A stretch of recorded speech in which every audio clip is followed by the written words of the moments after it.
kaze mu gihe c'impemburo. Bakunzi twama dusanga ijambo ry'Imana mu kiganiro igihe c'impemburo, ndabaramukije amahoro ya Kristo.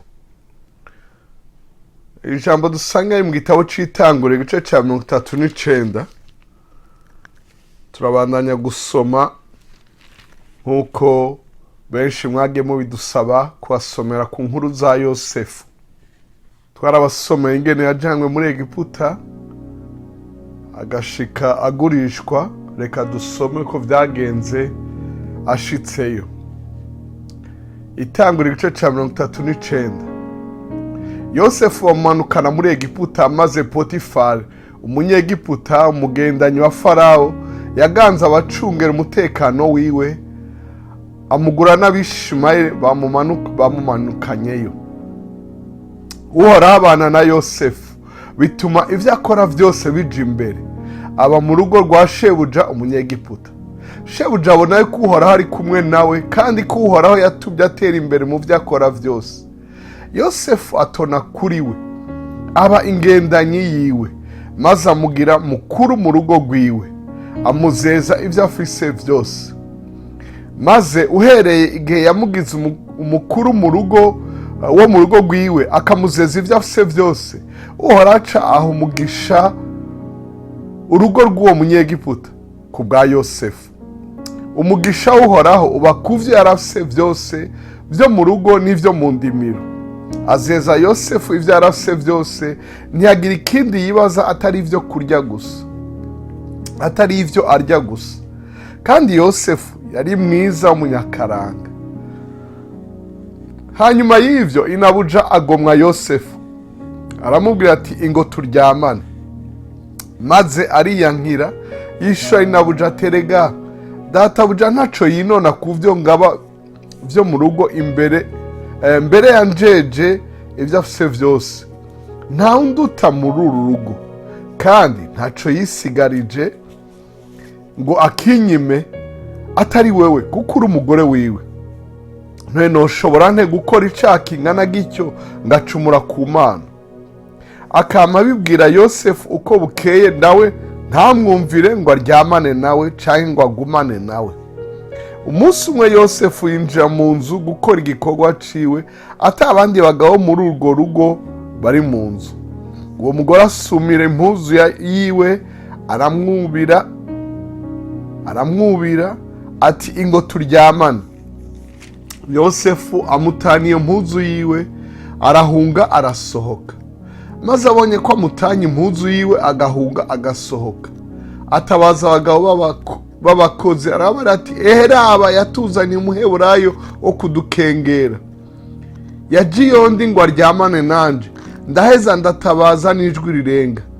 Maze abonye nshize ijwi hejuru ntabaja, ntana impuzu yiwe arahunga arasohoka.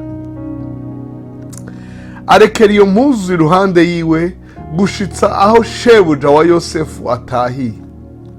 Maze amubwira amajambo nk'ayo ati wa muja w'umuheburayo yazanywe aho ndi no kunkura k'urupfasoni.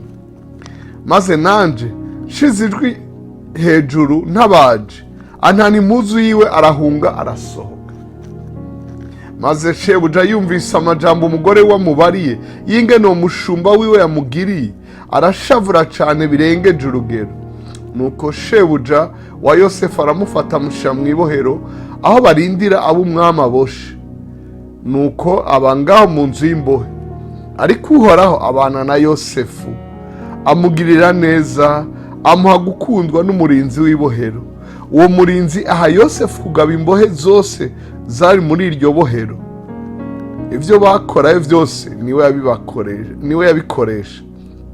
Umurinzi w'ibohero ntiyagira ikintu yibaza ku vyo amushikirije, kuko Uhoraho yari kumwe nawe, kandi Uhoraho amuha gutera imbere mu vyo akoze vyose.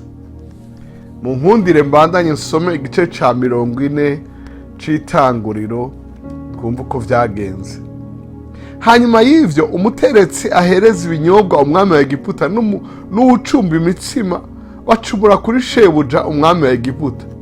Farao ashavurira cane abo bakozi bombi bo mu rugo rwiwe uhereza ibinyobwa n'umukozi mukuru w'abacumba imitsima abashisha mu ibohero ryari mu rugo rw'uganza abacungera umutekano aho Yosefu yari apfungiwe. Uwaganza abacungera umutekano w'umwami abahereza Yosefu, nawe arabitwararika. Bamaze igihe bari mu ibohero, umwe yahereza ibinyobwa ibwami muri Egiputa na wa mucumbyi. Barindiwe muri iryo bohero bombi barotera ijoro rimwe, umwe iziwe uwundi iziwe, zigasobanurwa zimwe ukwazo izindi ukwazo. Maze mu gitondo Yosefu yinjira aho bari, abaravye abona bajonjogoye. Abaza abo bakozi bo mu rugo kwa Farawo barindanwe mu ibohero ryo mu rugo rwa shebuja wiwe ati, mbega uwo munsi ko mujonjogoye n'amaki? Baramwisha ati, nuko twarose indoto kandi akaba atawushobora kuzidusobanurira. Yosefu arabisha ati, mbega Imana siyo yonyene gusobanura, ehe nimuzindotorere. Uhereza ibinyobwa umwami arotorera Yosefu indoto ziwe ati, narose mbona umuzabibu imbere yanje, kandi uwo muzabibu wari ufise amashami atatu, mbona usa n'upfunditse usambura amashugwe, amahando yawo arahishira. Maze igikombe ca Farawo nari ndagifise mu minwe, nuko nakira izo nzabibu ndazikanyira muri co, ndaheza ndagihereza Farawo. Yosefu aramubarira ati, uku niko zisobanurwa, ayo mashami atatu ni iminsi itatu. Iminsi itatu itarahera Farawo azokubohora agusubize ku gikorwa cawe, kandi uzohereza Farawo igikombe nk'uko wahora ukora umuhereza ibinyobwa.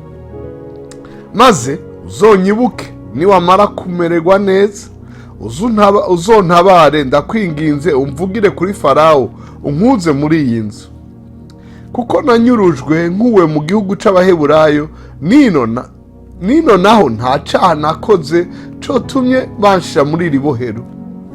Wa mukozi mukuru abonye ko amusobanuye ivyiza, abarira Yosefu ati, nanje narose nikoreye inkoko zitatu z'imitsima y'ifu iyunguruye neza, kandi inkoko yo hejuru y'izindi yarimo ivyo kurya bikaranze vy'uburyo bwose nshira Farawo, maze ibisiga bibindira ku mutwe muri iyo nkoko. Yosefu aramwisha ati, uku niko zisobanurwa, izo nkoko zitatu ni iminsi itatu. Iminsi itatu itarahera Farawo azokubohora akumanike ku giti, ibisiga bikugabangane. Ku munsi ugira gatatu, ari wo munsi wo kwibuka ukuvuka kwa Farawo, ategurira abanyacubahiro bose umunsi mukuru.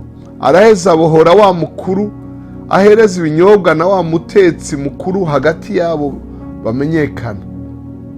Asubiza wa mukuru ahereza ibinyobwa mu gikorwa ciwe, ahereza Farawo igikombe. Maze amanika wa mutetsi mukuru nk'uko Yosefu yabasobanuriye indoto zabo, ariko wa mukuru ahereza ibinyobwa ntiyaruha yibuka Yosefu, aramwibagira. Imana ishimirwe ijambo ryayo. Nk'uko twama tubikora ntitwosobanura vyinshi, kuko umurongo wose ugiye ufise insobanuro. Ico dusaba nuko mpwemu yera abayagira namwe mu vyo muriko muracamo. Ndakwifurije ko Imana ibana nawe mu vyo uriko uracamo vyose, kuko nico gihambaye. Turabona ko Yosefu nawe yagiye mu mahanga, Imana yabanye nawe agira umugisha. Mbere n'abanyamahanga babona ko Uhoraho ari kumwe nawe. Ashitse no mu ibohero, naho nyene Uhoraho abana nawe, agira ikiganza ciza. Uhoraho akugirire neza, kandi ntubabare ivyawe gusa, wibuke no gukorera abandi, kuko iciza ukora kizokuviramwo iciza. Ico ukorera abandi neza, nawe umunsi umwe azokugirira neza. Imana iguhezagire. Urakoze kudutega yompi. Uhoraho abane nawe mu bihe vyiza no mu bihe bigoye, ku murango no mw'ijoro, uruhutse canke uvyutse, uryamye canke uvyutse, uruhutse canke uriko urakora, utanga canke wakira, ufise canke udafise. Uhoraho abane nawe amaja n'amaza. Urakoze kudutega yompi. Uragahezagirwa.